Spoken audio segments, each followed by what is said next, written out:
ब्रिटिशांची सत्ता असताना फुल्यांवर मारेकरी घातले होते, पण ती सत्ता ब्रिटिशांची असल्यामुळे त्यांचे दाभोळकर झाले नाहीत. मी तुम्हाला, तुम्ही एक ब्राह्मण म्हणून सांगतो तुम्हाला, ब्राह्मण जेव्हा आंबेडकरवादी, पॅन्थर्स आणि दलित किंवा बहुजनांच्या सभेत येऊन काय बोलतो यावर त्या ब्राह्मणावर विश्वास ठेवू नका. तो 1000 ब्राह्मणांच्या समोर काय बोलतो यावर विश्वास ठेवा.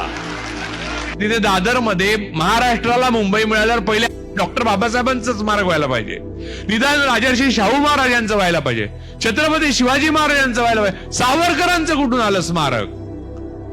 बुलडोज केलं पाहिजे ते पहिल्यांदा. संविधानाच्या विरोधात गेलं की तुमचे वडील पण तुमच्याकडनं काढून घेता येतात, हे तुमच्या लक्षात आज आलं असेल.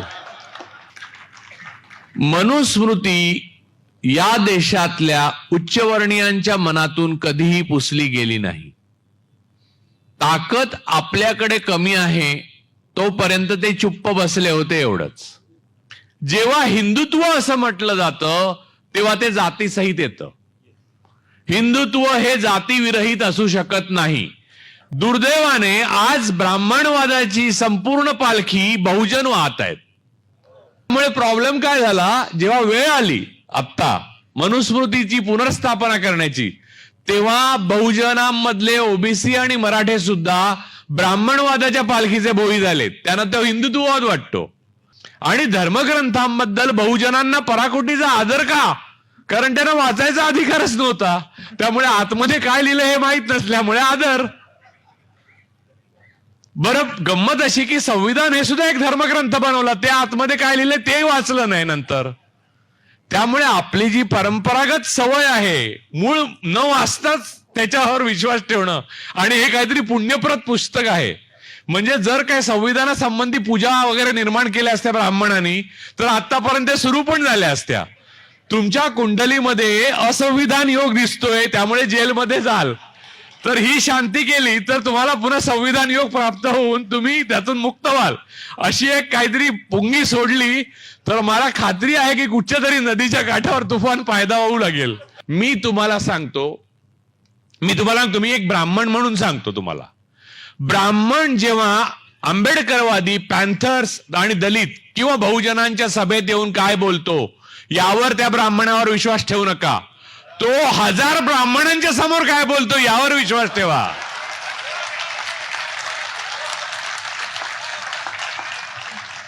ब्राह्मणांची सत्ता नसते तेव्हा ब्राह्मण वागतो तो खरा ब्राह्मण नव्हे. ब्राह्मणांची सत्ता असते तेव्हा वागतो तो खरा ब्राह्मण. तो आज तुम्हाला दिसतोय. ब्राह्मणवादाचा उगम आणि संपूर्ण जीवन या मनुस्मृतीमध्ये आहे. RSS, बीजेपी आणि आत्ताच्या सत्तेचा संपूर्ण पोपट जो आहे राक्षसाचा, तो मनुस्मृतीमध्ये आहे आणि ब्राह्मणवादामध्ये आहे. त्यामुळे आपण एक अत्यंत गतानुगतिक मध्ययुगीन संस्कृतीचे पाईक आहोत आणि आपल्यामध्ये कोणीही ब्राह्मणवादाचं कुंपण आज तगायत ओलांडू शकलेलं नाही, जे डॉक्टर बाबासाहेब आंबेडकर ओलांडू शकले, ज्योतिराव फुले ओलांडू शकले, छत्रपती शिवाजी महाराज ओलांडू शकले.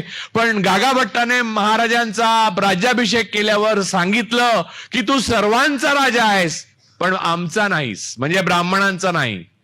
तेच वेदोक्त पुराणोक्त प्रकरणात शाहू महाराजांना पुराणोक्त राजाराम शास्त्री भागवतांनी शोधून काढलं तेच की तू, आणि त्याच्यावर टिळकाने लिहिलेलं आहे तुम्ही शूद्र आहात म्हणून. त्यामुळे आज जे मराठे समजतात की आता उपमुख्यमंत्रीपद नंतर मुख्यमंत्रीपद आणि त्याच्यानंतर पंतप्रधान पद, त्यांना लक्षात घेतलं पाहिजे की थिओक्रसीच्या जोरावर जे शासन संस्था उभी राहते त्याच्यामध्ये तुम्हाला गावकुसा बाहेर जाण्याची पुढची पायरी आहे. उपमुख्यमंत्रीपद तर दूरच, तुमचा कामापुरता मामा आहे, इथे कामापुरता काका होता. तर मूळ मुद्दा असा आहे की मनुस्मृती ही मनातनं मारली पाहिजे आणि ती पहिले आपल्या मारली पाहिजे. आणि ब्राह्मणावर जोपर्यंत ते ब्राह्मण बहुमतात असताना सुद्धा त्यांच्या विरुद्ध बोलत नाहीत तोपर्यंत विश्वास ठेवू नका. ब्राह्मणवाद नेहमीच कोणत्याही साध्य साधन सुचिताविना खेळत आलेला आहे. आणि इथे तर फॅसिस्ट आणि ब्राह्मणिझम यांचं कॉम्बिनेशन आहे. दिस इज डेडली कॉम्बिनेशन.